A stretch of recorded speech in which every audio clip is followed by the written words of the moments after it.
మరి యోబు గ్రంథము 3వ అధ్యాయము, యోబు గ్రంథము 3వ అధ్యాయము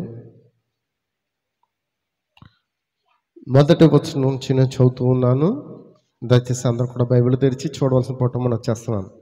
మరి అక్కడక్కడ వచనం చదువుతాను, అవి ఎందుకు మనకు ఉపయోగపడతాయి. దేవునికి స్తోత్రం. హల్లెలూయా, హల్లెలూయా. చూడండి, మొదటి వచనం చదువుతున్నాను. ఆ తర్వాత యోబు మాట్లాడ మొదలుపెట్టి తాను పుట్టిన దినమును శపించెను.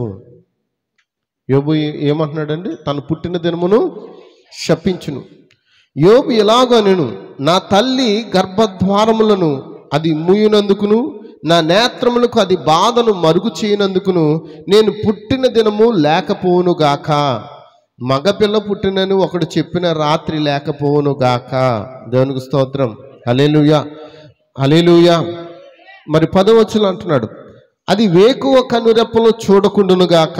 పుట్టుకలోనే నేను ఎలా చావకపోతిని, గర్భము నుండి బయలుదేరగానే నేను ఎలా ప్రాణము విడకపోతిని. హల్లెలూయా. మరి అతని యొక్క బాధనంతా వెల్లడి చేసుకుంటూ ఉన్నాడు యోబు.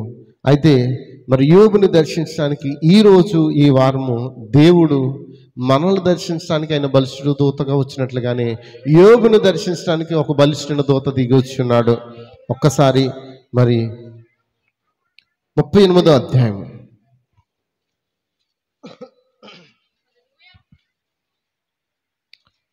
38వ అధ్యాయం తీసారండి.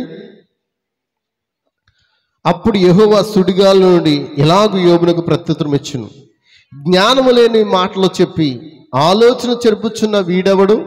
పౌరుషం తెచ్చుకుని నడుము బిగించుకొను. నేను నీకు ప్రశ్న వేదును, నువ్వు దాన్ని నాకు తెలియజెప్పుము. నేను భూమికి పునాదులు వేసినప్పుడు నువ్వు ఎక్కడ ఉంటివి? నీకు వివేకం కలిగి ఉన్నట్లా చెప్పము. దేవునికి స్తోత్రం. యోబు, నువ్వెవడో నీకు అర్థం కావట్లేదు, నువ్వు అంతగా బాధపడుతున్నావు కాబట్టి నేను నీకు ఒక ప్రత్యక్షత ఇవ్వబోతున్నాను. నువ్వెవడో నువ్వు అర్థం చేసుకో. దేవునికి స్తోత్రం. హల్లెలూయా. ఈ రోజున మనం అందరము ప్రయాసపడుతున్నాం, అన్నిటికీ ప్రయాసపడుతున్నాం, అవునా కదండి? ఆహారానికి, బట్టకి, అన్నిటికీ మనం ప్రయాసపడుతున్నాం. అదే వాక్యం చివరి వచ్చును అంటున్నాడు, తిండి లేక తిరుగులాడుచు కాకి పిల్లలు దేవునికి మొర్రపెట్టుచున్నప్పుడు కాకి ఆహారము సిద్ధపరిచిన వాడెవడు? ఏంటి, కాకికే ఆహారం సిద్ధపరిచిన దేవుడు ఉంటే మరి కాకి కంటే శ్రేష్ఠులం కాదా మనం? మరి మనకి ఆహారం ఆయన సిద్ధపరచడా? దేవుడి మాటలు దేవుడు దీవించును గాక. మనందరూ కూడా దయచేసి కూర్చుందామండి. దేవునికి స్తోత్రం. హల్లెలూయా. ఈరోజు నాకు అంశం ఏంటంటే, యోబు తన బాధను వ్యక్తపరుస్తున్నాడు. ప్రతి మనిషి కూడా తన జీవితంలో తన బాధను ఏం చేస్తుంటాడు? వ్యక్తపరుస్తుంటాడు. నేను ఎలా చావను, ఎలా నేను అంటే సమస్య రాగానే మనం ఏమంటాం చెప్పండి అమ్మా. సమస్య రాగానే ఏమంటారు ప్రజలు? పోతే బాగుండును, నేను పుట్టకపోతే బాగుండు, నేను పిండంగా ఉన్నప్పుడే పిండంగా రాలిపోతే బాగుండు అని యోబు చాలా బాధపడుతున్నాడంట. తన పుట్టుక కోసం తానే అసహించుకుంటున్నాడంట, శపించుకుంటున్నాడంట. కారణం ఏంటి? దేవునికి స్తోత్రం. మనందరికీ తెలుసు, యోబుకి బాధలు ఉన్నాయి, కష్టాలు ఉన్నాయి, సమస్యలు ఉన్నాయి. దేవుణ్ణి ఎప్పుడు కూడా ఒక మాట అనలే, కానీ తాను ఏం చేసుకున్నాడు? తాను ఏం చేసుకున్నాడు? గద్దించుకున్నాడు, తిట్టుకున్నాడు, తానే తిట్టుకున్నాడు. దేవుడిని తిట్టలే. ఎంతమందికి అర్థమవుతుంది? దేవుణ్ణి ఒక్క మాట కూడా అనలే. కానీ మనమేమంటున్నాం? నువ్వు నాకేం చేస్తావని ఆయన అడుగుతున్నాం. ఆయన మనకు సమస్తం చేసేసాడు, సమస్తం మనకు కావాల్సిన ప్రతిదీ ఇచ్చేశాడు. పొందుకునే స్థానంలో మనం లేమంతే.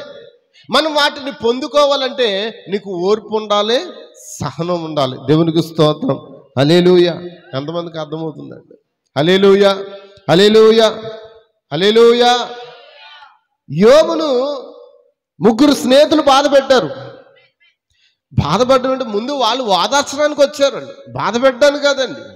ఆ 3 పేర్లు ఏంటి మనం తెలుసుకున్నాం. Eliphaz, Bildad, Zophar. ఈ 3 కూడా యోబును ఆ యొక్క బాధలో 7 దినాలు ఉండి వారు కూడా ఆ బూడిదలో కూర్చుని యోబుతో ఉపవాసం ఉండి కన్నీళ్లు కారుస్తూ, యోబు నువ్వు ఇంతటి పరిస్థితి ఎలా వచ్చింది నీకు, నువ్వేంటి, నీ పరిస్థితి ఏంటని వాళ్ళు 7 దినాలు ఏడ్చారంట. ఏడ్చిన తర్వాత యోబుతో ఒక్కొక్కరు మాట్లాడుతున్నారంట. వింటున్నారండి? హల్లెలూయా. యోబుతో ఎవరు మాట్లాడుతున్నారండి? ఒక్కొక్కరు. ఎలీఫజ్ మాట్లాడినప్పుడు ఎలీఫజ్కు మరొక అధ్యాయంలో యోబు సమాధానం ఇస్తూ ఉన్నాడు. బిల్దద్ మాట్లాడినప్పుడు బిల్దద్కు ఒక అధ్యాయంలో సమాధానం ఇస్తున్నాడు. జాఫర్ మాట్లాడినప్పుడు జాఫర్కి సమాధానం ఇస్తూ ఉన్నాడు. ఎందుకనంటే 7 దినాలు యోబుతో ఉండి కూడా వారు దుఃఖపడి కూడా చివరిలో ఏమంటున్నారంటే, నువ్వేదో రహస్యమైన పాపం చేస్తావు, అందుకే నీకు ఈ రోగం వచ్చింది. నువ్వేదో చెప్పకుండా పాపం చేస్తావు, మాకు రాలేదు, నీకు వచ్చింది, నువ్వు ఒకసారి చూసుకో అని మరి యోబును బాధ పెడుతూ ఉంటే దేవునికి స్తోత్రం. హల్లెలూయా. యోబు అంటున్నాడు, ఇంకా నాకు ఎందుకు ఈ బ్రతుకు, నేను చచ్చిపోవడం మేలు. నిజమేనండి? ప్రతి మనిషి అనుకుంటాడు కదా, సమస్య రాగానే ఏమంటాడు, నేను చచ్చిపోతే మేలు. బైబిల్లో ఏలియా కూడా ఏమన్నాడు, ప్రభా ఆ స్త్రీ చేతిలో చచ్చిపోయేదానికన్నా నీ చేతిలో చచ్చిపోవడం మేలు, నన్ను చంపే అన్నాడా లేదా? దేవునికి స్తోత్రం. హల్లెలూయా, హల్లెలూయా, హల్లెలూయా. వాక్యం చెప్తుంది, బాధ కలిగినప్పుడు మనం ఏమంటాం? బాధ కలిగినప్పుడు మన నోట్లోంచి వచ్చే మాట చచ్చిపోవడం. అయితే యోబు కూడా ఎంత బాధ కలిగి ఉన్నాడో, ఎంత నరకం అనుభవిస్తున్నాడో, మాటలతోనూ అటు శరీర సంబంధమైన బాధ, అటు ఆత్మ సంబంధమైన బాధ అతను ఏం చేస్తుంది, బాగా కృంగతీస్తూ ఉంది. హల్లెలూయా, హల్లెలూయా, దేవునికి స్తోత్రం. హల్లెలూయా. ఆయన స్నేహితులు అతన్ని హెచ్చరిస్తూ ఉన్నారు. అప్పుడు అంటున్నాడు, తన తల్లి గర్భము నేను పుట్టకుండా ఉంటే బాగున్ను, నేను పిండంగా రాలిపోతేనే బాగున్ను, ఎందుకు ఈ జీవితం అని బాధపడుతున్న సమయంలో స్నేహితులు ఇంకా దగ్గరకు వచ్చి ఆ మాట ఈ మాట, నువ్వేదో చేస్తుంటావు, నువ్వేదో నేరం చేస్తుంటావు, నువ్వేదో నీతిమంతుడు అనుకుంటున్నావు, నువ్వు గొప్పవాడు అనుకుంటున్నావు, నువ్వు మంచివాడు అనుకుంటున్నావు, నువ్వు దేవుని కంటే గొప్పవాడు అనుకుంటున్నావు అని యోబుని బాధ పెడుతూ ఉంటుంటే యోబు తట్టుకోలేక అంటున్నాడు, నేను చచ్చిపోతే బాగున్నాను. దేవునికి స్తోత్రం. హల్లెలూయా, హల్లెలూయా, హల్లెలూయా. ఒక్కసారి ఆలోచించేయండి. ఆ యొక్క స్నేహితులు యోబుని సరిచేయాలని ప్రయత్నం చేశారు. మంచిదే, స్నేహితుడు అన్నవాడు సరిచేయాలి. మన పొరపాటులో ఉన్నప్పుడు, మన తప్పిదమ్ములో ఉన్నప్పుడు, మనం నిజంగా పడిపోతున్నప్పుడు స్నేహితుడు ఏం చేయాలి? సరిచేయాలి. అయితే యోబు ఆ స్నేహితులు ఒక్క మాట కూడా అనలేదు.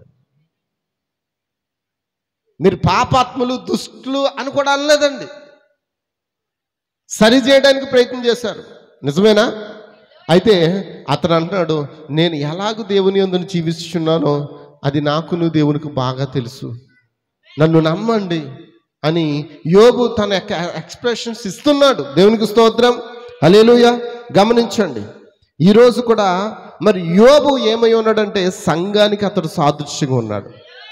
ఎవరికండి? సంఘము.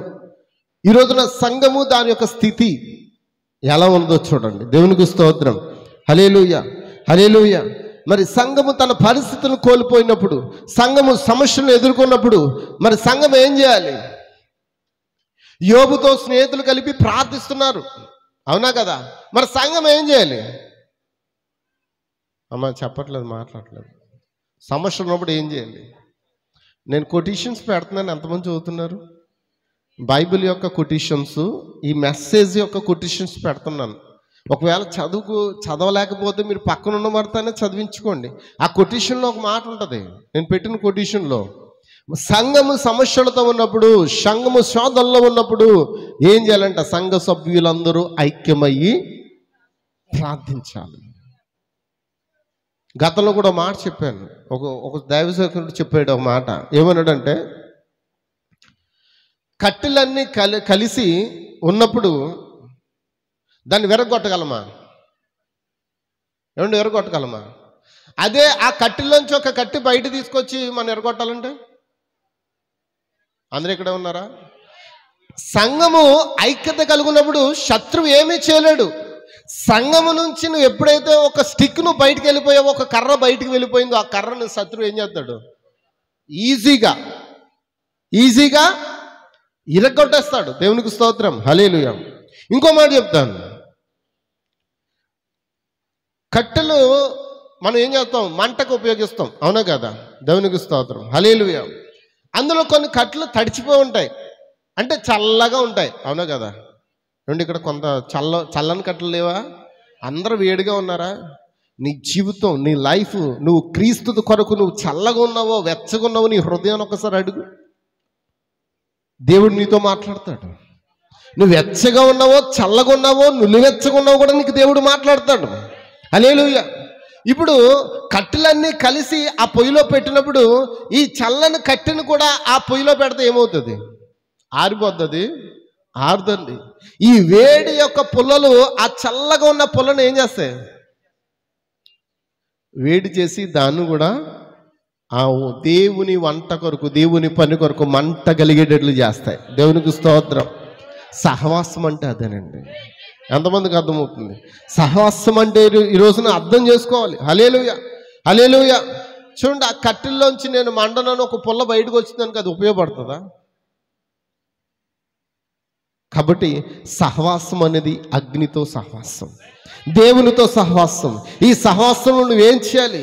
అనుదినము దేవారాత్రము దేవునితో ధ్యానించాలి, దేవుని వాక్యమును ధ్యానించాలి, దేవునితో సహవాసం చేయాలి. ఎక్కడ నువ్వు సహవాసం చేసేది? ఈ వారమంతా మీరు ఎక్కడ సహవాసం చేశారు? దేవునికి స్తోత్రం, హల్లెలూయా, హల్లెలూయా, హల్లెలూయా, హల్లెలూయా. కాబట్టి గమనించండి, యోబుతో స్నేహితులు ఏం చేశారు? సహవాసం కలిగి ఉన్నారు. 7 దినాలు సహవాసం కలిగి ఉన్నారు. వారు కూడా ప్రార్థించారు. అయ్యో, ఈ పరిస్థితి ఏంటి, మా స్నేహితుడికి ఎందుకు ఎలా జరిగిందని ప్రార్థించారు. కానీ వారికి అర్థం కావట్లేదు, ఈయన ఇంకా బాగుపడట్లేదు, ఈయన ఇంకా దిగజారిపోతున్నాడు, ఈయనకి ఇంకా రోగం పోవట్లేదు, ఏంటో ఇతను రహస్యమైన పాపం చేస్తుంటాడు అని ఇప్పుడు ఒక్కొక్క సహోదరుడు అడగడం మొదలుపెట్టారంట. చెప్పు యోబు, నువ్వేం చేసావు చెప్పు. నువ్వు దేవుని కంటే నీతిమంతుడిగా ఎంచుకుంటున్నావేమో ఒకసారి ఆలోచించే. దేవునికి స్తోత్రం, హల్లెలూయా, హల్లెలూయా, హల్లెలూయా. అయితే గమనించండి, వీళ్ళు ఎవరికి సాదృశ్యంగా ఉన్నారంటే వీళ్ళు సంస్కర్తలుగా ఉన్నారు. ఎవరండి? సంస్కర్తలు. సంస్కర్తల పని ఏంటి? సంస్కర్తల డ్యూటీ ఏంటి? సంఘ సంస్కర్తలు ఏం చేస్తారు? సంస్కర్త అంటే దాని అర్థము, సంస్కారం అంటే ఏంటి? సంస్కారం అంటారు కదా, మనము అది కాదు, సంస్కారం. ప్రభురాత్రి బోధన సంస్కారం అంటాం, బోధన సంస్కారం అంటాం, అవునా కదా? అంటే సరిదిద్దుకునే దాన్ని ఏమంటారు? సంస్కారం. అంటే సంస్కర్తల యొక్క పని ఏంటి? సరిదిద్దడం. హల్లెలూయా. మరి ఈ కాలంలో సంస్కర్తలు ఉన్నారు. వారు ఎవరంటే సంఘ కాలాల్లో పంపబడిన మార్టిన్ లూథర్, జాన్ వెస్లీ, తర్వాత మూడవదిగా పెంతుకోస్తు, విలియం సిమోన్ గారు పెంతుకోస్తు. అజూసా వీధిలో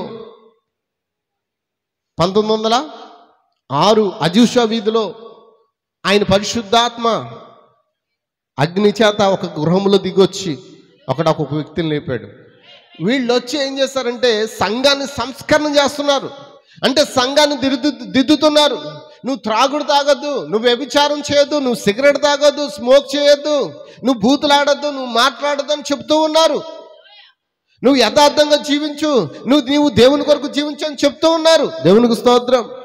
కానీ అందులో నిజంగా తాగివాడు ఉంటాడు, తాగలేనివాడు ఉంటాడు. మరి మాట అందరికీ వస్తుంది కదా, ఎంతమందికి అర్థమవుతుంది? ఇప్పుడు వాక్యం చెప్తున్నప్పుడు తప్పు చేసేవాడికి ఎలా ఉంటుంది? ఎలా ఉంటుంది? బాధగా ఉంటుంది. తప్పు చేయలేనివాడికి బాధ ఉంటుంది. ఇప్పుడు నేను వాక్యం చెప్తున్నప్పుడు మీలో కొంతమంది ఇదే మాకు ఎందుకు చెప్పాలి, మేము చేస్తున్నామా అని అంటే, ఇప్పుడు తప్పు చేసేవాడు ఎలా సరిదిద్దపడతాడు? నా మాటలు అర్థమవుతున్నాయండి? సంస్కర్తల డ్యూటీ ఏంటంటే సంఘాన్ని సరిదిద్దే పని. వారు సంఘ కాలంలో ఉన్న ప్రజలను ఏం చేశారు? సరిదిద్దడానికి వచ్చారు. హల్లెలూయా, హల్లెలూయా. ఇప్పుడు ఒక ఉదాహరణకు ఒక మాట చెప్తూ ఉంటానండి. ఏంటంటే ఇప్పుడు కూడా ప్రతి పాస్టర్ చెప్తుంటాడు, సంఘంలో మనం దశమ భాగంలో చెల్లించాలని, కానుకలు చెల్లించాలని చెప్తూ ఉంటాం, అవునా కదా? ఎందుకంటే అది వాక్యము. ఇచ్చి శోధించండి అని వాక్యం ఉంది. ఇచ్చి శోధించండి, దేవుణ్ణి అడగండి అని చెప్తాం. చెప్పినప్పుడు ఇచ్చేవాడికి బాధ కలిగితే మరి దానికి అర్థం ఏంటి? ఎవరికి బాధ కలగాలి? అంతేనా? వారు సరిచేయబడడానికి దేవుని వాక్యం ఇచ్చాడు. ఎందుకంటే నువ్వు ఇచ్చి నువ్వు ఆస్వాదించబడుతుంటే ఇవ్వలేనోడు ఏమో ఎలా ఉంటాడు? ఆస్వాదించబడ్డు. ఆ వాక్యం ఏం చెప్పాలి? ఇది నాకును నా యొక్క సహోదరులకి అని చెప్పి నువ్వేం చేయాలి? విడిచిపెట్టాలి. అదే ఓ పాస్టర్ అత్తమా అని దాని గురించి చెప్తున్నారు. నేను ఇస్తున్నానుగా మరి మిగతా వాళ్ళ సంగతి. అందుకే వాక్యం ఏది వచ్చినా నువ్వేం చేయాలి? అది నాకే కాదు, నాతో పాటు నా సహోదరులకి అని నువ్వేం చేయాలి? భావించాలి. యోబును ఎప్పుడు కూడా తన స్నేహితులు గద్దిస్తున్నప్పుడు, హెచ్చరిస్తున్నప్పుడు యోబు తన స్నేహితుల మీద ఎన్నడూ తిరుగుబాటు చేయలేదండి. వారిని ప్రేమించాడండి. ఎందుకంటే వారు ప్రాణ స్నేహితులు. ఎంతమందికి అర్థమవుతుంది? ఈ సంస్కృతుల వల్ల సంఘాలు సరిదిద్దబడ్డాయండి. దేవునికి స్తోత్రం. సంఘాలు సరిచేయబడ్డాయి. నిజమేనా? నీతికరణ కొరకు, శుద్ధీకరణ కొరకు, పరిశుద్ధాత్మకు బాప్తిసం కొరకు వారు చెప్తున్నప్పుడు ఆ సంఘాలు ఆ కాలంలో ఏమైపోయాయి? సరిదిద్దబడ్డాయా? దేవునికి స్తోత్రం. హల్లెలూయా. ఎంతమందికి అర్థమవుతుంది? కాబట్టి ప్రతి మాట మనల్ని ఏం చేయాలి? సరిదిద్దాలి. మన సహోదరుని సరిదిద్దాలి. ఎందుకంటే మనం సిద్ధపడాలి. సిద్ధపడాలంటే ముందు ఏం చేయాలి? బంగారం ఎక్కడ పెడితే సిద్ధపడుతుంది. అది బీరువాలో పెడితే సిద్ధపడుతుంది. బీరువాలో పెడితే ఏమవుతుందంటే కిలంకం బట్టి ఉంటుంది. దాని ఒరిజినల్ బయట రావాలంటే ఏం చేయాలి? కొలుములో పెట్టాలి. సహవాసం అనే కొలుములో ఉండాలి. నువ్వు సహవాసంలో కాల్చబడాలి. సహవాసంలో నువ్వు నలగొట్టబడాలి. సహవాసంలో నువ్వు మండాలి. సహవాసం నువ్వు ప్రార్థించాలి.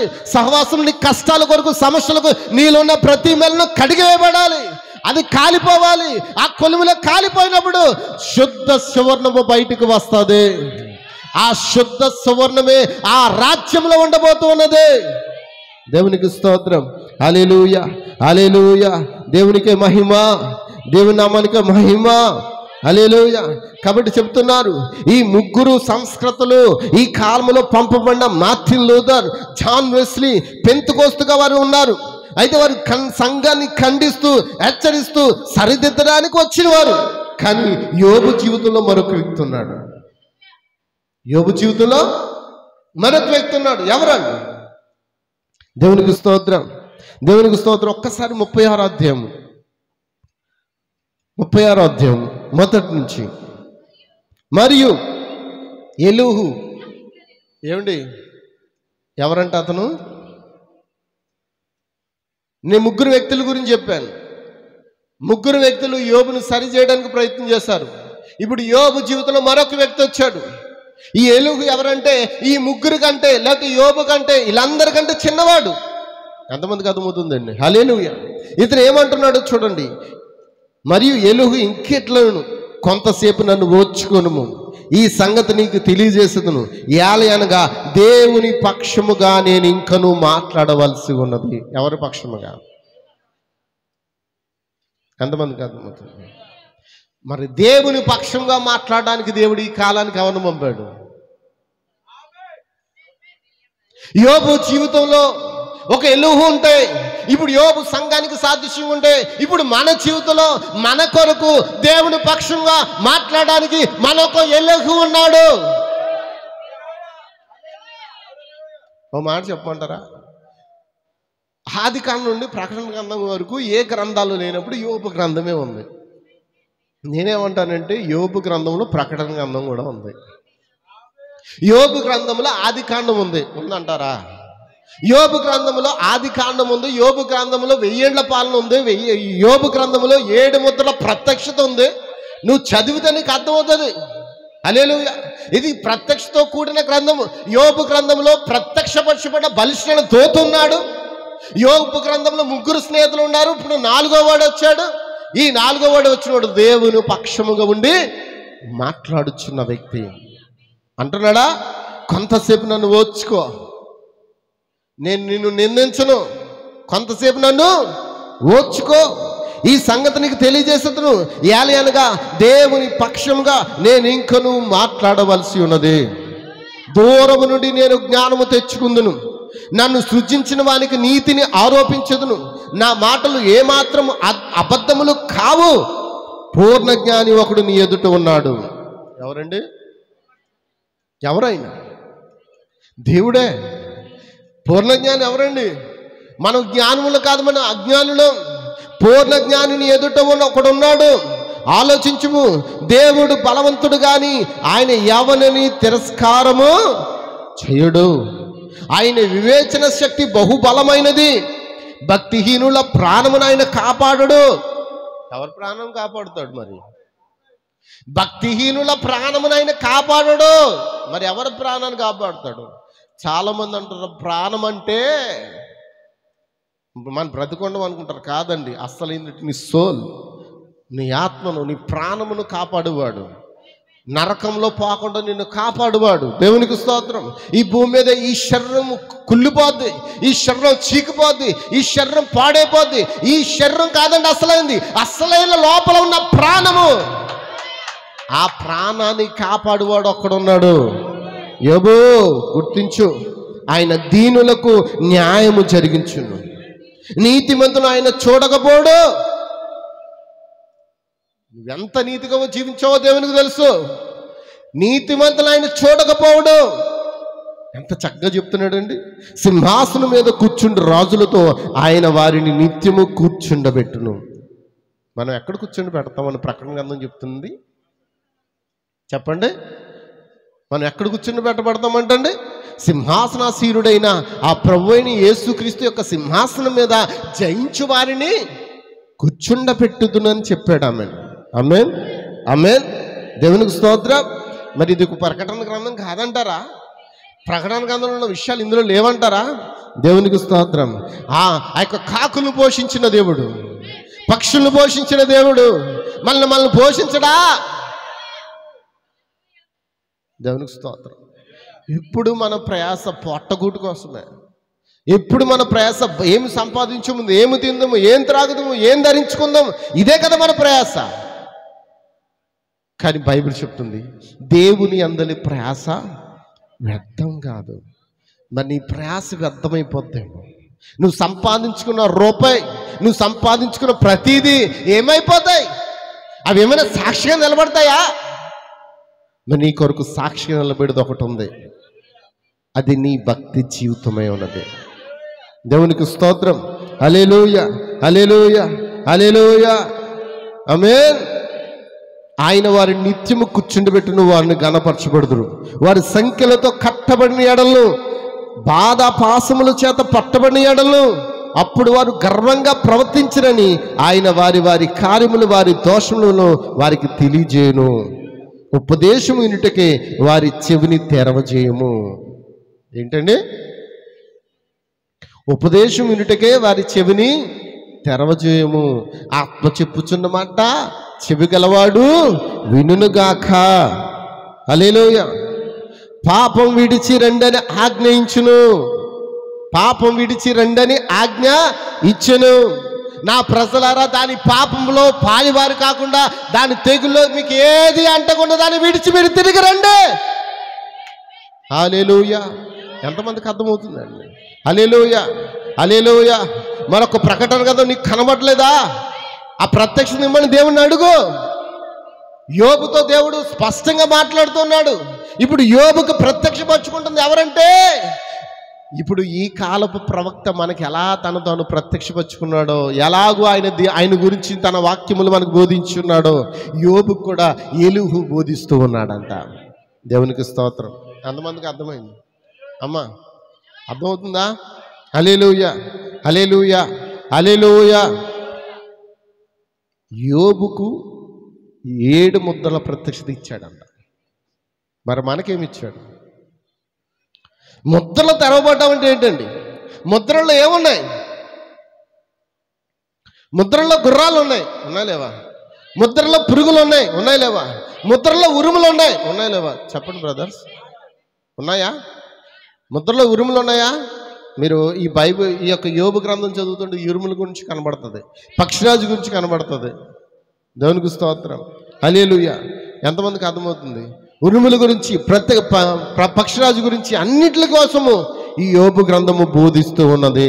అందుకే సామెతల గ్రంథము మనం చదువుతున్నప్పుడు ఆ 4వ అధ్యాయం అన్నాడు, దేవుని వాక్యం ఎటు వస్తే అటువైపు మన చూపును సూటిగా చూడాలి, మన చెవులు ఆయన ఉపదేశమును వినాలి. చెప్పాడా ఈరోజు? సామెతల గ్రంథంలో చదవమా, 4వ అధ్యాయంలో చదవమా? దేవునికి స్తోత్రం, దేవుని నామానికి మహిమ కలుగును గాక. హల్లెలూయా. కాబట్టి గమనించి నేను ముందుకు వెళ్తూ ఉన్నాను. దేవుడు ఈ కాలపు ప్రవక్త ద్వారా మనకు ఒక గొప్ప మర్మమును తెరిచాడు. యోబుకి ఎలోహు ద్వారా ఒక మర్మం తెరబడుతూ ఉంది. అప్పటి వరకు యోబు, నేను ఎందుకు చావలేదు, నేను పిండగా ఉన్నప్పుడు రాలిపోతే బాగుండు కదా, నేను చచ్చిపోతే బాగుండు కదా అని తన యొక్క పుట్టిన ధనమును ఏం చేస్తున్నాడు? శపించుకుంటూ ఉన్నాడు. కానీ ఇప్పుడు ఆ ప్రత్యక్షను ఇచ్చుచున్నప్పుడు ఇంకా తనకేముంది? వినాలి. ఆ ప్రత్యక్షను కూర్చున్న వార్తలు ఇంకా వినాలనే ఆసక్తిని చూపుతూ ఉన్నాడు. దేవునికి స్తోత్రం, దేవునికి స్తోత్రం. హల్లెలూయా, హల్లెలూయా. ఒక మాట మీతో మాట్లాడతాను చూడండి. ఆ 36వ అధ్యాయము 13వ వచనం నుంచి చదువుతున్నాను. అయినను లోపల హృదయపూర్వకమైన భక్తి లేని వారు క్రోధము ఉంచుకుందరు. ఏమండి అక్కడంట? భక్తి లేని వారు హృదయంలో క్రోధం అంటే ఏంటి? ఇంకా అన్నీ వచ్చేస్తాయి అందులోకి, ఉత్తి కోపమే కదండి. హల్లెలూయా. లోపల హృదయపూర్వకమైన భక్తి లేని వారు అంటే భక్తి ఎక్కడ ఉండాలి? హృదయపూర్వకంగా ఉండాలి, లోపల ఉండాలి. పైకి భక్తికి వలె నటించి దాని శక్తిని ఆశ్రయించిన వారు చాలా మంది ఈ రోజున ఉన్నారా లేదా? హల్లెలూయా. ఆయన వారిని బంధించినప్పుడు వారు మొరపెట్టరు. శోధన వచ్చినప్పుడు వారు ఏం చేయరంట? మొరపెట్టరు. కావున వారు యవ్వనమందే మృతి పొందుదురు. ఎప్పుడంట? అమ్మని చెప్పాలి. ఎప్పుడు? ఇప్పుడు యవనస్తులు వెళ్ళిపోతూ ఉన్నారా? ఓ యవనస్తులా, ఆలోచిస్తున్నావా? నీకు శ్రమ కలిగినా, నీకు శోధన కలిగిన నువ్వేం చేయాలి? ప్రార్థించాలి. నువ్వు తప్పించబడాలంటే ప్రార్థించాలి. కానీ ఇక్కడ ఏమన్నారు? వాళ్ళు తప్పించుకోవడానికి ప్రయత్నాలు చేయకుండానే, ప్రార్థించకుండానే వారు మరణమైపోతూ ఉన్నారంట. దేవునికి స్తోత్రం. హల్లెలూయా, హల్లెలూయా. వారి బ్రతుకు పురుషకాముల బ్రతుకు వంటి దగును. హల్లెలూయా. ఏంటది? ఒక యవనస్తుడు బ్రతుకుతున్నాడు, కానీ ఎలా బ్రతుకుతున్నాడంట? పురుషకాముడు బ్రతుకులాగా. హల్లెలూయా. దేవుని చిత్తం మీద తర్వాత మాట్లాడదాం. హల్లెలూయా. ఎందుకనంటే అతడు బ్రతుకుతూ ఉన్నాడు, కానీ దాని అర్థం ఏంటో తెలుసా? ఆడంగి వాళ్ళ బ్రతుకుతున్నాడని. కొంతమంది బ్రతకలేక ఏం చేస్తున్నారు? ఇది బయట వరకు కొంచెం ఇబ్బందికరంగా ఉంటుంది, అందుకే నేను చెప్పడానికి ఇష్టపడ్డా. దేవునికి స్తోత్రం. అయితే గమనించండి, ఆయన వాక్యం చెప్తుంది, వారి బ్రతుకు పురుషకాముల బ్రతుకుడు వంటి దగును. శ్రమపడు వారిని వారికి కలిగిన శ్రమ వలన ఆయన విడిపించును. అమ్మా, శ్రమలో నేనేం చేస్తానంటున్నాడు? ఆయన విడిపిస్తానంటున్నాడా? ఎప్పుడు? నువ్వు ప్రార్థించినప్పుడు. హల్లెలూయా. చదువుతూ ఉన్నారా? బాధ వల్ల వారిని విధేయులుగా చేయును. అంత్యొక కాక బాధల్లో నుండి ఆయన నిన్ను తప్పించును. అంతే కాక బాధల నుండి ఆయన నిన్ను తప్పించును. ఇరుకులేని విశాల స్థలములకు నిన్ను తోడుకుని పోవును. నీ ఆహారమును ప్రభుతో నింపును. దుష్టుల తీర్పు నీలో పూర్తిగా కనబడుచున్నది. న్యాయ విమర్శయు తీర్పును కూడుకొని ఉన్నవి. నీకు క్రోధము పుట్టుచున్నది కనుక నీవు ఒకవేళ తిరస్కారము చేదువేమో, జాగ్రత్త పడుము. ఇవన్నీ ఎవరు చెప్తున్నాడు? యోబుకి. యోబుకి చెప్తున్నాడు, జాగ్రత్తగుండు. నేనే నేరం చేయలేదని ఒప్పుకున్నా బాగానే ఉంది, నేను నీతిమంతుడిని ఒప్పుకున్నా బాగానే ఉంది, అయినా సరే నువ్వు జాగ్రత్తగా పడు. నీ హృదయంలో పాపం చేస్తావేమో, నీ మైండ్లో పాపం చేస్తావేమో, నీ హృదయమైన తలంపులో పాపం చేస్తావేమో. యవ్వన కాలం ముందే చాలా మంది మరణిస్తారు, వారు మొరపెట్టరు. ఆలోచన చేయి. నీకు క్రోధం పుట్టుచున్నది కనుక నీకు ఒకవేళ తిరస్కారం చేయదువేమో, నువ్వు చేయవలసిన ప్రాయశ్చిత్తము గొప్పదని నువ్వు మోసపోయేదువేమో, జాగ్రత్త పడుము. నువ్వు మొర్రపెట్టటియు బల ప్రయత్నములు చేటియు బాధ నొందకుండా నిన్ను తప్పించునా. దేవునికి స్తోత్రం, హల్లెలూయా. కాబట్టి జాగ్రత్త పడుము, నీ జీవితంలో జాగ్రత్త పడమని ఎలుహు ఏం చేస్తున్నాడు? యోబుకి వాక్యాన్ని బోధిస్తూ ఉన్నాడు. అమ్మా, ఎంతమందికి అర్థమవుతుంది? అప్పుడు యోబు అన్నాడు, దీన్ని బట్టి నా హృదయం వణుకుచున్నది అన్నాడు. హల్లెలూయా. వాక్యాన్ని బట్టి మన హృదయం ఏమో కావాలి? 37వ అధ్యాయం 1వ వచనం, దీన్ని బట్టి నా హృదయము ఉందండి. వాక్యాన్ని బట్టి మన హృదయం అవ్వాలి. పాస్టర్ గారు అలాగే చెప్తారులే, మనం మాత్రం మన యాసలో అలాగే ఉంటాయి. నువ్వు వాక్యాన్ని గౌరవించితే నువ్వు దేవుని గౌరవించిన వాడవుతావు. వాక్యం నీ హృదయంలో ఉంటే నువ్వు దేవునికి భయపడతావు, వణుకుతావు. నా దేవుడు చూస్తున్నాడు, నన్ను కనిపెడుతూ ఉన్నాడు, నా ఆలోచన ఎరిగి ఉన్నాడు, నా తలంపులు ఎరిగి ఉన్నాడు, నా అంతరంగం ఎరిగి ఉన్నాడు, నన్ను పరిశోధిస్తాడు అని ప్రతి క్షణము కూడా నువ్వు భయపడతావు.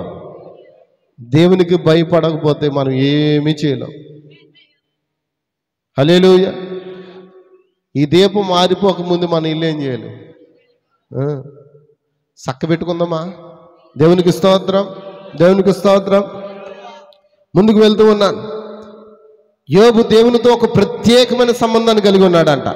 ఎంతమందికి అర్థమవుతుంది? హల్లెలూయా. అయితే సంఘకాలాల్లో యోబుకి ఏమీ అర్థం కాలే. సంఘకాలాలు యోబుకి ఏమి సంఘకాలాలు ఏమో యోబుకి ఏమి అర్థం కాలేదంటే దాని అర్థం ఏంటి? సంఘకాలాల్లో బోధించిన ఆ జోఫర్, ఎలిఫజ్, బిల్దదు బోధించిన విషయాలు యోబుకి ఏంటి? వీళ్ళు నా తప్పులు ఎత్తి చూపుతున్నారు, నన్ను తాగద్దన్నారు, తిరగద్దన్నారు, నేనేం తాగుతున్నాను, నేను తిరుగుతున్నానా, వ్యభిచారం చేస్తున్నానా, ఏం చేస్తున్నాను, నేను బాగానే ఉన్నాను, రహస్యమైన పాపాలు నా దగ్గర ఏమున్నాయి, నా దగ్గర అలాంటివి ఏమి లేవు అని అంటూ ఉన్నాడు. కానీ అర్థం కాలేదు సంస్కృతులు చెప్పినప్పుడు. కానీ ఎలోహి వచ్చి ఎప్పుడైతే నువ్వేమై ఉన్నావో జాగ్రత్త సుమి, హృదయం చాలా మోసకరమైనది, జాగ్రత్త సుమి, నువ్వు దేవునికి భయపడు అని హెచ్చరిస్తూ ఉన్నాడు. ఇప్పుడు యోబుకి వాక్యం ఏమవుతుంది? తెరవబడుతూ ఉంది. దేవునికి స్తోత్రం, హల్లెలూయా. యోబు బాధ అంతా మర్చిపోవాలంటే ఏం చేయాలి? వాక్యము తెరవబడాలి. ఎంతమందికి అర్థమవుతుంది? వాక్యం ఎప్పుడైతే తెరవబడిందో నీకు వచ్చే బాధ నీకు బాధగా ఉండదు. రాని ఎన్నో వస్తాయి, రాని నువ్వు చెప్పగలుగుతావు. అటువంటి గొప్ప శక్తి నువ్వు పొందుకుంటావు. వాక్యం తెరవబడినప్పుడు ఆ శోధన వచ్చిందా రాని అని అంటావు. నువ్వేమంటావు తెలుసా? ఆయన ప్రభువా, నీ సెలవు లేకుండా ఏది నా దగ్గర రాదని నాకు తెలుసు, దీన్ని ఎందుకు అనుమతించావో, వచ్చింది, నువ్వు ఏం చేస్తావో చెయ్యి, ఏదైనా నీ చేతికి అప్పగిస్తున్నాను నువ్వు చెప్పినప్పుడు ఏమవుతుంది? అది నీ దగ్గర నిలబడద్దు. హల్లెలూయా, హల్లెలూయా. అందుకే సంఘకాలాల్లో యోబుకు అర్థం కాలేదు. కానీ చివరిలో వచ్చినవాడు ఏమని చెప్తూ ఉన్నాడు? పూర్తిగా బైబిల్ యొక్క ప్రత్యక్షతను ఇస్తూ ఉన్నాడు. హల్లెలూయా. అప్పటి నుంచి అతనికి అర్థమైపోయింది చెట్టుల్లో జీవం ఎలా ఉంది. బాటనీ లైఫ్ కోసం ఆలోచిస్తున్నాడు. ఒక చెట్టు మరణిస్తే తిరిగి జీవిస్తుందా, తిరిగి బ్రతుకుతాదా అని బాటనీ లైఫ్ కోసం ఆలోచిస్తూ ఉన్నాడు. నదులు చూస్తున్నాడు, నదులు ఎండిపోతున్నాయి, మళ్ళా సంవత్సరం వచ్చేటికి అమ్మ చెప్పాలి మళ్ళీ జీవం వస్తుంది. ఆమె హల్లెలూయా. కాబట్టి సహోదరులారా, ఇవన్నీ ప్రకృతిని చూసి ఇప్పుడు యోబు ఏం చేస్తున్నాడు? తను ఏం చేసుకుంటున్నాడు? ఇంకా బలపరుచుకుంటున్నాడు. దేవునికి స్తోత్రం, హల్లెలూయా. ఏంటనంటే ఈ ప్రకృతికే పునరుద్ధానం ఉన్నప్పుడు నాకు కూడా పునరుద్ధానం ఉందని నమ్మి ఉన్నాడు. ఎంతమందికి అర్థమవుతుంది? కానీ ఈరోజు గమనించండి, చాలామంది ప్రశ్నలు వేస్తుంటారు. ఎలాంటి ప్రశ్నలు తెలుసా? మంచి ప్రశ్నలు వేయాలి. ఆ ప్రశ్న ఎలా ఉండాలంటే వాక్యానికి సరిపోవాలి. కానీ ఇప్పుడు ఎలాంటి ప్రశ్నలు వేస్తారంటే కొంతమంది ప్రశ్నలు వేస్తారు, నేను కూడా చెప్పలేను. యేసుప్రభుకు కూడా ప్రశ్నలు వేస్తారు. ఎవరు వేశారు ప్రశ్నలు చెప్పండి? యేసుప్రభుకి పరిశీలు, సద్దుకాయలు, శాస్త్రులు. కానీ యోబు వేసే ప్రశ్నలు వేరు, అది వాక్య సంబంధమైన ప్రశ్నలు. అవునా కాదా? అంతేనండి. మరి దేవుడు కూడా ప్రశ్న వేసి వాక్యం చెప్పడం లేదా? దేవుడు ప్రశ్న వేశాడా? చేశాడండి. ఆ ప్రశ్న వేసి ఆ ప్రశ్నకి జవాబును ఇప్పేవాడు. కానీ ఈ రోజున మన ప్రశ్నలు ఎలా ఉన్నాయి? అసలు వాక్య సంబంధమైన ప్రశ్నలు కాదు. ఇది ఎందుకు ఎలా చేయాలి, ఎందుకు అలా చేయాలి, ఇలాగే చేయాలా? మన ప్రశ్నలు ఎలా ఉన్నాయో తెలుసా? మనిషిని శోధించే ప్రశ్నలుగా ఉన్నాయి. హల్లెలూయా! ఎంతమందికి అర్థమవుతుందమ్మా? పరిసయ్యులు, శాస్త్రులు, సద్దుకాయలు యేసు ప్రభువుని ఏం చేశారు? శోధించడానికి ప్రశ్నించారు. నిజమేనా? దేవునికి స్తోత్రం. హల్లెలూయా! అయితే మన ప్రశ్నలు ఎలా ఉండాలి? సరైన క్రమములో ఉండాలి. దేవునికి స్తోత్రం. హల్లెలూయా! హల్లెలూయా! ఈరోజు మనకు ప్రశ్నలు లేవు. అయితే కొంతమంది కొత్తగా వస్తారు, వాళ్ళకి ఏముంటాయి? ప్రశ్నలు ఉంటాయి. అయితే తెరవబడిన వారికి ప్రశ్నలు ఉంటాయా? ప్రతిదీ నమ్మడమే కదండి. ఈ కాలప్రవక్త ఏమన్నాడు? కేవలం నమ్ముము, సమస్తం నీకు. Only believe, everything all possible. నీకు సమస్తము నీకు. నువ్వేమి నమ్మాలి? వాక్యాన్ని నమ్మాలి, లోకపు మాటలు కాదు. దేవునికి స్తోత్రం. హల్లెలూయా! హల్లెలూయా! హల్లెలూయా! ఈ యొక్క యోబు అనుకుంటున్నాడు, ఈ సృష్టికి పునరుత్థానం ఉన్నప్పుడు నాకు కూడా పునరుత్థానం ఉందని గుర్తించున్నాడు. హల్లెలూయా! అందుకే ఏమనుకున్నాడంటే యోబు, చనిపోయిన నరుడు తిరిగి బ్రతుకునా? ప్రశ్నేనా? ఉండి ప్రశ్న ఏంటి? అది ప్రశ్నేనండి. నరులు తిరిగి బ్రతికేదరా అని తను ప్రశ్న వేసుకున్నాడు. ఒకవేళ వారు తిరిగి బ్రతికితే నా యుద్ధ దినములన్నీ నేను ఆయన కొరకు కనిపెట్టేదను. ఎంతమందికి అర్థమవుతుంది? ఈ రోజున అనుకుంటారు, చచ్చినోడు ఎవడు బతికాడో మనకేం తెలుసు, మనం ఎప్పుడు పోతామో తెలియదు అనుకుంటారు ప్రతి మనిషి. కానీ ఒకటి బైబిల్ చెప్తుంది, మనకు ఒక సాక్ష్యం ఉంది. చనిపోయిన లాజరు అబ్రహాం రొమ్మున ఉన్నాడు. హల్లెలూయా! హల్లెలూయా! బ్రతికుండగానే హనోకు దేవునితో నడిచి ఆ రాజ్యంలో ఉన్నాడు. ఏలియా అగ్నిరథాల మీద వెళ్ళిపోయి అక్కడ ఉన్నాడు. మరి వీళ్ళందరూ ఎక్కడ ఉన్నారు చెప్పండి? వెళ్ళిపోయి ఎక్కడున్నారు? చచ్చిపోయిన గురించి నేను మాట్లాడుతుంది. బ్రతికుండగానే హనోకు దేవునితో నడిచి దేవుని దగ్గరికి వెళ్ళిపోయాడు. ఎవరు చూసి వచ్చారండి అని అంటారు చాలామంది. నువ్వు నమ్మినా నమ్మపోయినా వాక్యం చెప్తూ ఉంది. ఆయన గురించి చరిత్ర ఉన్నది. ఇంకా ఆయన కట్టిన పిరమిడ్ ఇంకా సాక్ష్యంగానే ఉంది. ఏం పిరమిడ్? హనోకు కట్టిన పిరమిడ్ ఇంకా భూమి మీద సాక్ష్యంగా ఉంది. కట్టినోడు చచ్చిపోలేదు, అతని సమాధి కూడా భూమి మీద లేదు. అతను సజీవంగా దేవుడితో నడిచి వెళ్ళిపోయాడు. నాకు ఆ సజీవ సాక్ష్యం ఉన్న కారణాన్ని బట్టి నేను అంటున్నాను, ఒక దినాన ప్రభువు రాకడ రేపే అయితే నన్ను సజీవంగా ఉంచితే ఆయనతో పాటు నేను కూడా అక్కడికి చేరేదను. ఎక్కడికి? అందుకే కదా ఆ ఓప్స్ ఉన్నాయి మీకు. అలాంటి విశ్వాసం ఉందా? మరి ఎందుకు దేవుణ్ణి ఆరాధించడానికి నిర్లక్ష్యం చేస్తున్నారు? నువ్వు ప్రశ్నించుకో. దేవునికి స్తోత్రం.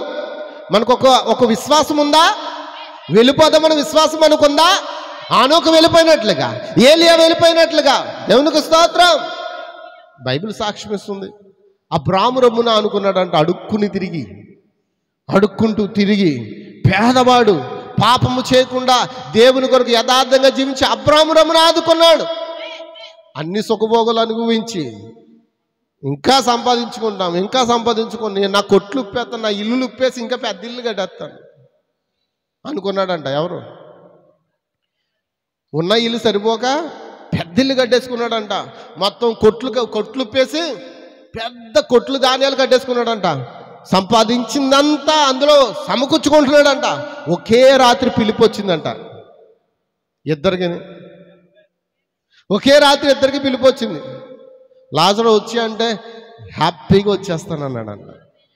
ఎందుకంటే ఇక్కడ నేను ఈ కృపులతో వీటితో బాధపడేదానికన్నా, ఈ జబ్బులతో బాధపడే కన్నా వచ్చేస్తాను ప్రభా, నన్ను తీసుకుపో అంటే పాపం చక్కగా వెళ్ళిపోయాడు. పాపం కాదు, సంతోషంగా వెళ్ళిపోయాడు.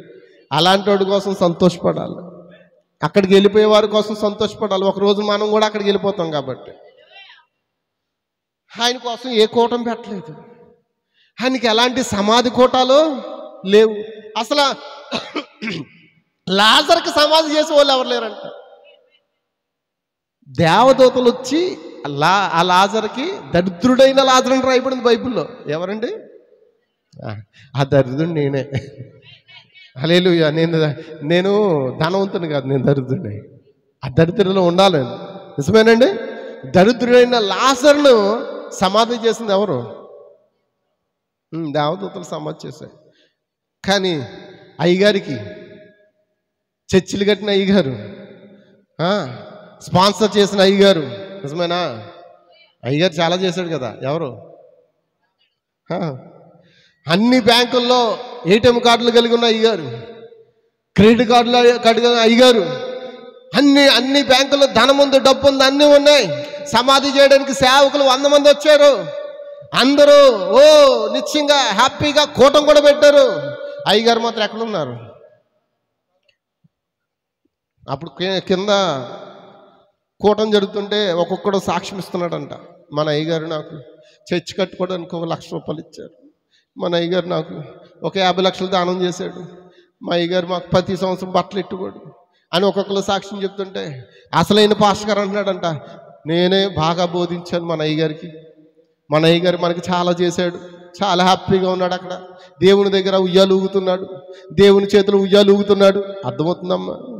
హ్యాపీగా ఉన్నాడు, హ్యాపీగా ఉన్నాడు, హ్యాపీగా ఉన్నాడు. ఆయనకి ఉన్న సంతోషం బట్టి నేను చాలా సంతోషిస్తున్నానంటే అప్పుడు అక్కడ కూటం జరుగుతుందంట. ఎక్కడ? పరదేశంలోని పాతాళంలోని. పరదేశం నుంచి అబ్రాహాము చూస్తున్నాడంట, పాతాళం నుంచి ఎవరు చూస్తున్నారు? ధనవంతుడు చూస్తున్నాడంట.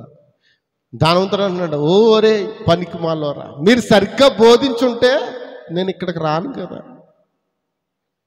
మీరు నా దగ్గరకు వస్తారు కదా, చెప్తాను మీ పని.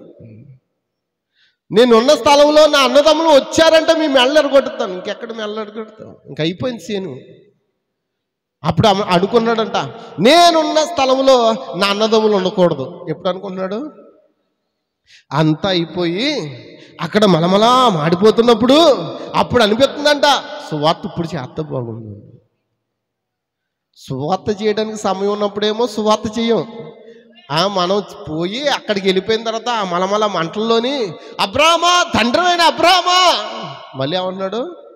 తండ్రివైనా అంటే దాని అర్థం ఏంటి? నరకంలో పోయిన వాళ్ళకి కూడా ఆయనే తండ్రి, విశ్వాసంలో ఉన్న వాళ్ళకి కూడా ఆయనే తండ్రి. ఆ పాస్టర్ ఎలా బోధిస్తున్నాడు చూడు. అబ్రామా నాకు అన్ని అబద్ధాలు చెప్పాడు, ఏం పర్వాలేదు పాస్టర్ బ్రదరు, మీరు ఎలా ఉన్నా జీవించండి, ఎలా ఉన్నా పర్లేదు అన్నాడు. ఇప్పుడు నా పరిస్థితి ఎలా ఉంది? నా అన్నదమ్ములు ఇక్కడ కానీ వచ్చేస్తారేమో, నువ్వు కనీసం దయతలిచి నీ దగ్గరున్న లాజర్ను పంపించు. ఎక్కడికి? ఎక్కడ పంపించాలంట? భూమి మీదకి. అమ్మ వింటున్నారా? హల్లెలూయా. కాబట్టి చాలా జాగ్రత్తగా ఉండాలి సుమి. ఎంతమంది జాగ్రత్తగా ఉండడానికి ఇష్టపడుతూ ఉన్నారు? దేవునికి స్తోత్రం. హల్లెలూయా. నా యుద్ధ దినములన్నీ నేను ఏం చేయాలి? ఇప్పుడు మనం ఎక్కడ ఉన్నాం? నువ్వు ఉన్న స్థలం ఏంటి? బ్యాటిల్ గ్రౌండేనా ఇది? ఇది బ్యాటిల్ గ్రౌండేనా? యుద్ధ రంగంలో ఉన్నావా? పిక్నిక్లో ఉన్నావా? చాలామంది ఇక్కడ పిక్నిక్లో ఉన్నారు నాకు తెలుసు. నేనైతే పిక్నిక్లో లేను. ఎప్పుడు టెన్షన్స్, ఎప్పుడు తలపోట్లు, ఎప్పుడు ఒక మనశ్శాంతి అనేది లేదు. ఈ భూమి మీద ఎప్పుడు ప్రశాంతంగా ఉంటుంది. ఈ భూమి మీద ప్రశాంతత ఏం దొరకదని అర్థమైపోయింది నాకు. ఏదో అన్నిట్లోనే టెన్షన్స్, సేవకుల మధ్య టెన్షన్స్, విశ్వాసుల మధ్య టెన్షన్స్, కుటుంబం మధ్య టెన్షన్స్. ఈ సేవకుడు జాబ్ అంటేనే టెన్షన్. అందరూ ఇక్కడ ఉన్నారా?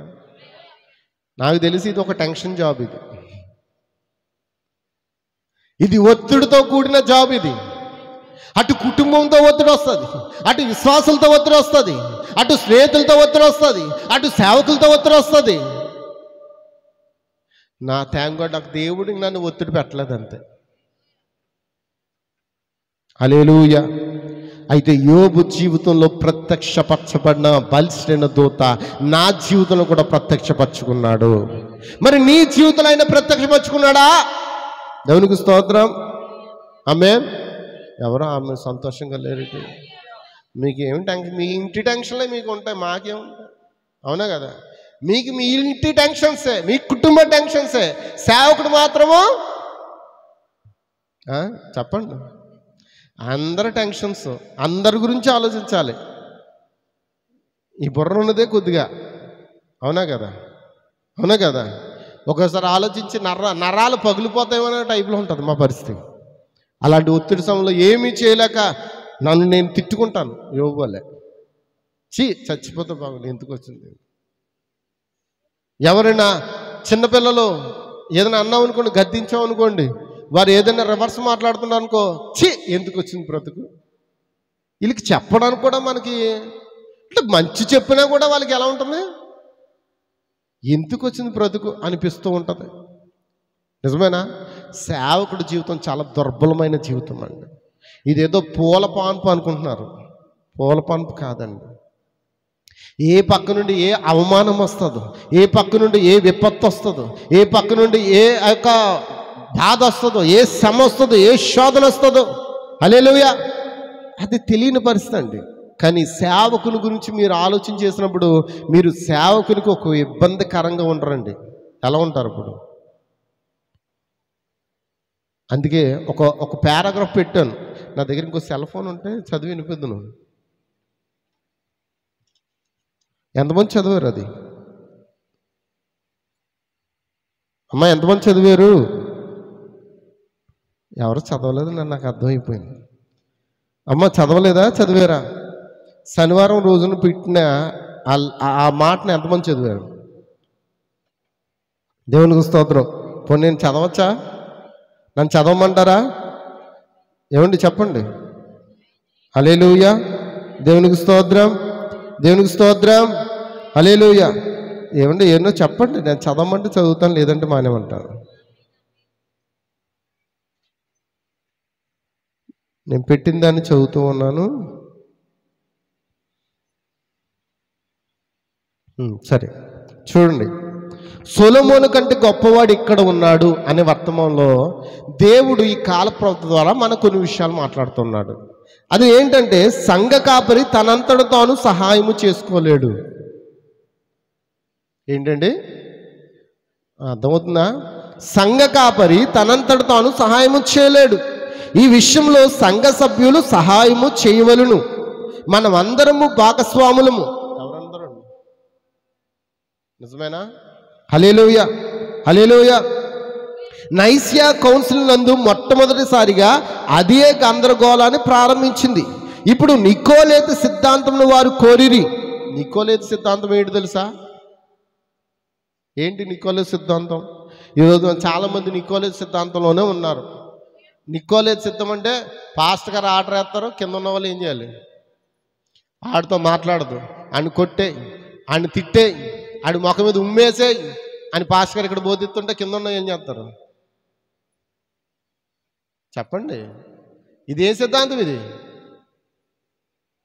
నికోలైతు ఆత్మ. ఇది దేవుడు ఏమన్నాడంటే ప్రకటన గ్రంథంలో నికోలైతును ద్వేషిస్తున్నాను అన్నాడు. అవునా కదా? అంటే పెత్తనం అనేది ఇక్కడ పనికి రాదు. ఎంతమంది ఆమేన్ చెప్తారు? హల్లెలూయా. సోదరులు ఆమేన్ చెప్తారా? నిక్ అనగా జయించుట. నిక్ అంటే ఏంటండి? ఇప్పుడు మనం జయించుకుందామా? మనం ఎవరిని జయించాలి? సహోదరులను జయించుకోవడానికి కాదని మనం ఇక్కడికి వచ్చింది, శత్రువులు జయించడానికి వచ్చి ఉన్నాం మనం ఇక్కడికి. దేవునికి స్తోత్రం. మరియు లాయితీ అనగా సంఘము నుండి దూరంగా తీసివేయట. బాగుంది కదండి పదం. నిక్ అంటే జయించుట, లాయిత్ అంటే సంఘము నుండి దూరంగా, ఆ కట్టెను అంటే కాలుతున్న కట్టెల నుంచి ఒక కట్టె దూరంగా తీసేదే నికోలే యొక్క సిద్ధాంతమై ఉన్నది. ఎంతమందికి అర్థమవుతుంది? హల్లెలూయా. కాబట్టి ఒక పరిశుద్ధమైన మనిషిని తయారు చేయట, ఆయన పరిశుద్ధమైన మనిషి కాడు, పరిశుద్ధమైన కొండ, ఆయన పరిశుద్ధమైన దేవుడు, ప్రజల మధ్యలో ఉన్న పరిశుద్ధమైన దేవుడు. సంఘము దానితో భాగము కలిగి ఉన్నది. మనం పిల్లలమే ఉన్నాం.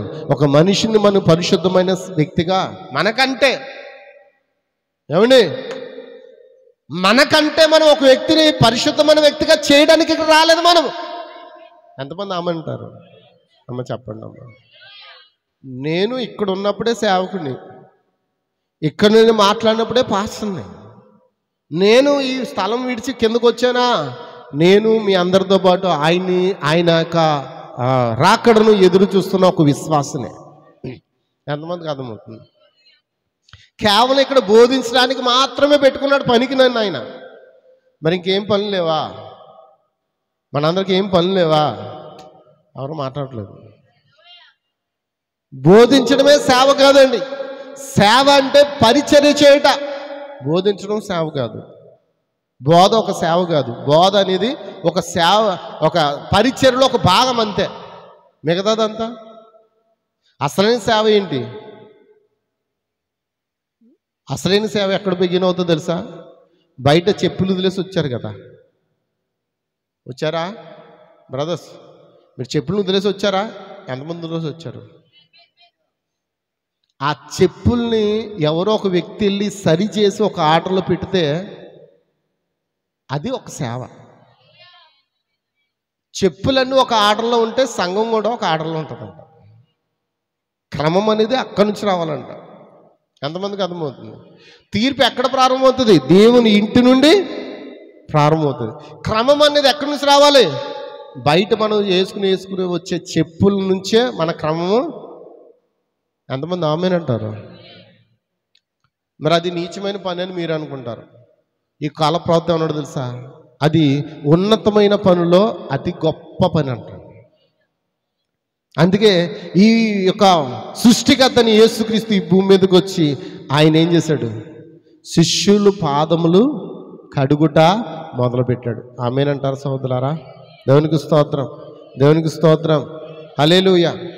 అక్కడ పరిచర్య బిగిన్ చేయండి. అక్కడి నుంచి మరొక పరిచర్య ప్రవక్త చెప్పాడండి. అసలైన పరిచర్య మరొకటి, ద్వారపాలకుడు.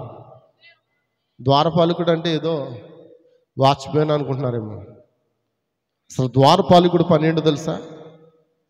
ప్రతి వ్యక్తిని లోపలికి ఆహ్వానించేది. నువ్వు ఎక్కడికి ఆహ్వానిస్తున్నావు అంటే చెప్పండి, ఇది ఏ స్థలం? ఇది నీకు ఇవ్వకుండా పరలోక రాజ్యం. పౌలు అంటున్నాడు, ఏమన్నాడు? మనం ఇప్పటికే ఆయనతో పాటు కూర్చుండబెట్టబడి ఉన్నామని అన్నాడు. మరి ఆయన ఎక్కడ ఉంటే మనం పరలోక రాజ్యం అక్కడే. మరి నువ్వు ద్వారపాలకుడిగా ఉండి లోపలికి ఒక్కొక్క వ్యక్తిని ఆహ్వానించి వారిని తీసుకెళ్ళి వారి ప్రవక్త అంటాడు, ఆ వ్యక్తి అంట ఆ లోపల తీసుకొచ్చి కొత్త వ్యక్తులు ఎవరైనా వస్తే వారిని తీసుకెళ్ళి వారిని కూర్చోబెట్టి వారి కోటు తీసి వారికి సహాయం చేయాలంట. అంటే అమెరికా దేశంలో ఏం చేస్తారు? ఎక్కువగా కోట్లు వేసుకుంటారు. ఆ కోటు వారు తీసుకునే ఇబ్బందిగా ఉంటుంది కాబట్టి సహాయం చేసి ఆ కుర్చీకి తగిలించి మరలా ద్వారపాలకుడు అక్కడికి వెళ్ళి నిలబడాలంట. ఎవరైనా కొత్త వ్యక్తులు వస్తే వారిని కనిపెట్టాలంట, వారిని పరామర్శించాలంట. బ్రదర్ ఎక్కడి నుంచి వచ్చారు? సిస్టర్ ఎక్కడి నుంచి వచ్చారు? మీరు ఎవరు చేస్తున్నారు? ఎవరికి ఉంది డ్యూటీ ఇప్పుడు? దేవునికి స్తోత్రం, హల్లెలూయా, హల్లెలూయా. ఎంతమంది ఇక్కడ ఉన్నారు? అందుకే నేను పెట్టే ప్రతి పాయింట్ వాక్యంలోంచే పెడుతున్నాను. అందుకే చదవండి, దానివల్ల మనకు ఉపయోగం ఉంది. ఉందా లేదో చెప్పాలి.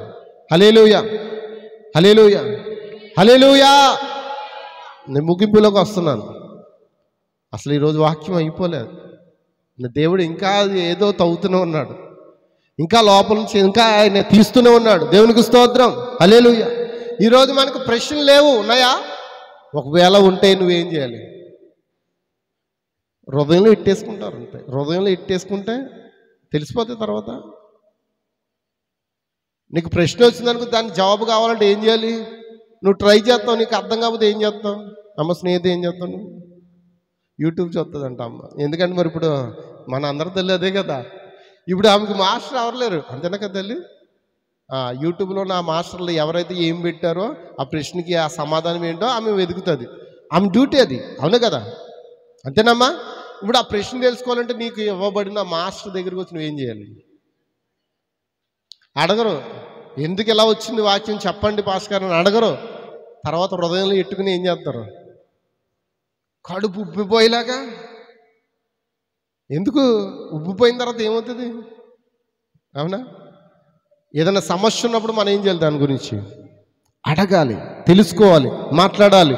యోబు అంట తన ప్రశ్నలన్నీ దేవుని అడుగుతూ ఉన్నాడంట. దేవుడు కూడా ప్రశ్నించి ఏం చేస్తున్నాడు? ఆమెనంటారు సోదరులారా? మాట్లాడుతూ ఉన్నాడా? అమ్మ చెప్పాలి. అందుకే మనకు ప్రశ్న వస్తే ఆ ప్రశ్న అలా ఉంచేసుకోకూడదు. దాన్ని అడిగి తెలుసుకుని అక్కడతో మనం ఏం చేయాలి? క్లియర్ చేసేసుకుంటే అప్పుడు నీకు ఇంకా తేలిగ్గా ఉంటుంది. అంతే కదా? దేవునికి స్తోత్రం, దేవునికి స్తోత్రం, దేవునికి స్తోత్రం, దేవునికి స్తోత్రం. మనం ఎక్కడున్నాం? యుద్ధపు రంగంలో ఉన్నాం. పిక్నిక్లో ఉన్నారా? డ్యాన్స్ ప్రోగ్రాంలో ఉన్నారేమో. కాదండి, మనం పిక్నిక్లో ఉన్నాం. పిక్నిక్లో ఉన్నామా? కాదండి, మనం ఎక్కడున్నాం చెప్పాలి. పార్టీలో ఉన్నాం. నిజమేనా? మనం ఉన్నది ఎక్కడో బ్యాటిల్ గ్రౌండ్ అని గుర్తు పెట్టుకోండి. హల్లెలూయా. ఈ బ్యాటిల్ గ్రౌండ్లో ఎవరితో యుద్ధం చేయాలి? అపవాదితోనే. హల్లెలూయా. ఈరోజు చాలామంది ప్రశ్నలు కలిగి ఉన్నారు. శాస్త్రులు పరిశీలు వలె యేసుక్రీస్తును ప్రశ్నించే ప్రశ్నలే కలిగి ఉన్నారు తప్ప అసలైన ప్రశ్నలు ఏంటి? వాక్యం నీకు అర్థం కాబట్టి దాన్ని ప్రశ్నించు, నువ్వు అడుగు, ఆ వాక్య సంబంధమైన జవాబు నువ్వు పొందుకుంటావు. దేవునికి స్తోత్రం. నువ్వు నిజంగా వాక్య సంబంధమైన ప్రశ్న కలిగి ఉంటే నువ్వు ఏ ఆత్మతో నడిపించబడతావు నీకు అర్థమవుతుంది. కొంతమంది తెక్క ప్రశ్నలు వేస్తారు, ఎందుకు ఎలా చేసావు, అందుకు ఎలా చేసావు. మరి వాక్యం చెప్పింది చేసామన్నా నమ్మరు. వాళ్ళు ఏ ఆత్మ చేత నడిపించబడుతున్నారు చెప్పాలి. ఆమేన్. సరే, నీకు దేవుని వాక్యం బయలు కావాలంటే నువ్వు సరైన వాక్య సంబంధమైన ప్రశ్న నీకు ఉండాలి. ఆమేన్. బైబిల్లో ఒక మాట ఉంది, యెషయా గ్రంథం అనుకుంటాను 45:9. ఒకసారి చదువుతారా? త్వరగా ముగించుకుందాం.